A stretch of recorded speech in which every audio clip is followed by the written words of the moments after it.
Experiments have given us some of the greatest inventions of our time. They've given us things like penicillin. Experiments have given us things like cures to diseases. They've given us pumpkin spice lattes. They've given us some of the most miraculous things that we've ever seen. Only through experimentation can you get real invention. The most important inventions come from trial and error, with lots of failure. And I, as a marketer, love experimenting. I love experimenting with different techniques, with different channels, with different brands. I love experimenting with different opportunities to collaborate. I love experimenting with A/B testing, with all of that stuff. And I've been experimenting for a very long time. I remember when I was a young kid, I had this idea. I'm from Canada. I grew up in a place called Nova Scotia, and here we used to get some crazy winters. I'm talking like we would get feet of snow, to a point where every winter I would think to myself, like, what in the world happens to the worms? So one day, it was this spring, I decided that I was going to run an experiment. When we're kids, we always are doing trial and error, and we're never embarrassed. You know, you watch a little toddler, and they will try for hours to put a square peg in a round hole, and it never works, but it doesn't keep them from trying. So what did I do? I went outside, I got a little mini shovel. I started to dig up some worms, and I took these worms, I put them in a jar, and I put them in the freezer because I wanted to see how these worms survive in the winter. So it turns out I forgot all about these worms, and I'm talking like months and months and months and months and months. I forgot about these worms. Until one day I'm sitting downstairs with my dad and we're watching WWF wrestling, back when it was called WWF and not WWE, but that's a whole different video. I was watching it with my dad and I hear from the kitchen this scream. It's my mom. "Ross Jarrell Simmons, get up here." Then I remembered the worms. You see, I forgot all about them, and it turns out that the worms did die in the freezer. They weren't able to come back to life, and the way that they actually survive is they all die, right? Like worms die in the winter, and they just lay eggs that unthaw, and et cetera, et cetera. That's a big another discussion. Anyways, the point of all of this is, I've been experimenting for a long time, and I really think that it's important for organizations to embrace experimentation for a simple reason. Experimentation leads to growth. When you think about some of the most valuable companies in the world, organizations like Google, Netflix, Facebook, etc., these are organizations with experimentation in their DNA. I would see it as a very bad sign over the long run if Amazon wasn't making larger and larger failures. And it's important that you as a marketer, you as a founder, you as somebody who's even just a professional, embraces the idea and the importance of experimenting, because the more we experiment, the more we tinker, the more we learn, right? It gives you the ability to learn new things. And when you think about experimentation, you don't need to think about it from a scientific sense. You can simply think about it as the idea of you are going to try something new. And if you do that, you are going to learn whether or not you went about it the right way or you went about it the wrong way. And you can only do one of two things: learn or grow. So embrace experimentation in the various elements of your organization. When you think about Netflix, for example, did you know that at a single day, at a single moment, in a single hour, there are multiple different variations of Netflix, meaning the screen that you see is very different from the screen that I see.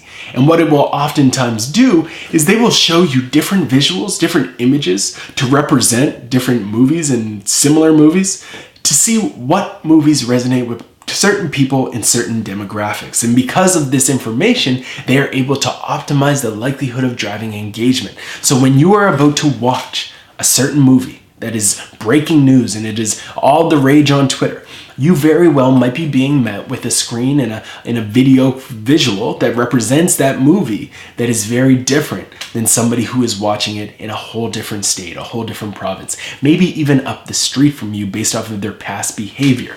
Here's an example.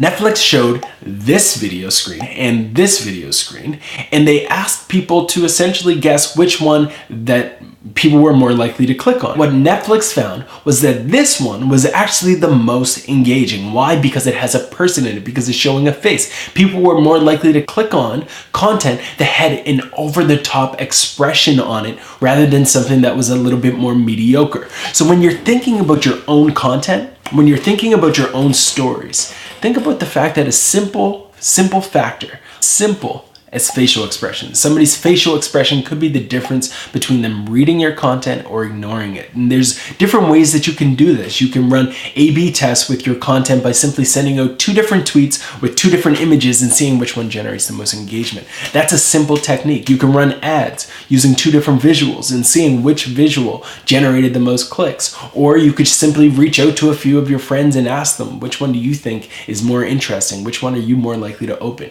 Do this with your ebook covers, do this with your blog posts, images, do this with any type of content. Because at the end of the day, through experimentation, like I said before, you are going to learn things that can help you and generate more results for you longer term down the road. Another example of experimentation is on Facebook, right? Did you know that every single day when you log into Facebook, it's again very likely that you are running across multiple tests? A few years ago, I was scrolling through Facebook and I saw this group icon at the bottom of my Facebook feed. And I was like, okay, this is interesting. If Facebook is going to be rolling out groups, this is going to be huge. Called up one of my friends. I was like, did you see that Facebook rolled out groups on the actual navigation feed? This means that groups is going to be the next big thing. He's like, what? What are you talking about? He pulls up his phone. He doesn't see it. He doesn't see the same experience that I see. And this is because of what Zuckerberg calls the hacker way. Zuckerberg praised his team, his culture, the organization of Facebook, because one of the things that he mentioned in an article a few years ago as being what he's most proud of is the fact that there are multiple variations and versions of Facebook running at a single time.